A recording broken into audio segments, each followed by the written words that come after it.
and thank you so much for buying this HR Employee Dashboard template. I'm going to quickly walk you through how this file works from start to finish so you can see the full flow before you dive in. Once you've set it up the first time, the ongoing workflow is very simple. Before we begin, a quick note. If you see a macros blocked message when opening this file, you'll need to move the file out of your Downloads folder first. Then, right-click the file, go to Properties, and make sure macros are unblocked at the bottom. Once that's done, reopen the file and enable content.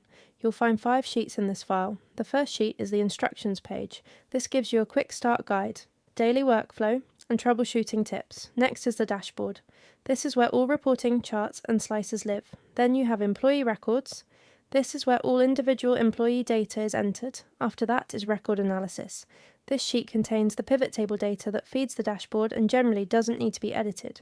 Finally, you have the data sheet. This is where your base data lives, such as departments, positions, countries, and offices. Let's start with setup. Before adding any employees, go to the data sheet and enter your own departments, job titles, and locations.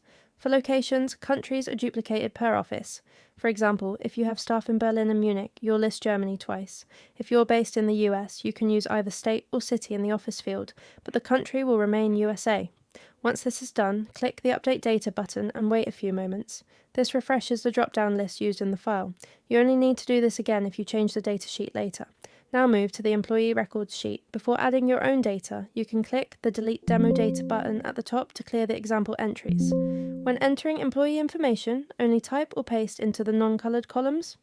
The highlighted rows contain formulas and should not be edited. Some fields, like contact numbers or dates, may need formatting to suit your needs. If there are columns you don't use, you can hide them. Don't delete columns or change headers, as the automation relies on them. Day to day, you'll mainly work from the Employee Records sheet. This is where you add new joiners, update salaries or roles, record annual performance, and mark leavers by updating their status and leave date. As your data changes over time, the records sheet becomes your single source of information. The dashboard simply reflects whatever is recorded here once it's refreshed. Once your employee data is entered, go to the dashboard sheet. In the top right corner, click Update Dashboard. The first time you do this, it may take a minute to update, depending on the amount of data. That's normal. You can now use the slices on the side to filter your reports, for example by active or leaver, gender, or office. At the bottom of the dashboard, there are 2 buttons. Send to Sheet captures an image of the current dashboard and sends it to a new sheet, named after the current month and department. Copy Dashboard copies the dashboard as an image, which you can paste into PowerPoint, documents, or emails for sharing or printing. If you want to customize colors, you can do this at any time. Go to Page Layout, then Colors, and choose a palette.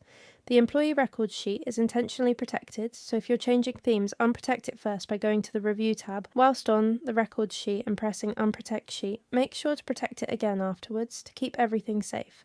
Before you go, a few important tips. Always update data when changing the datasheet. Use Update Dashboard whenever you want to refresh reports. Hide columns instead of deleting them, and avoid changing headers or sheet names. If you ever need help or customizations, feel free to reach out.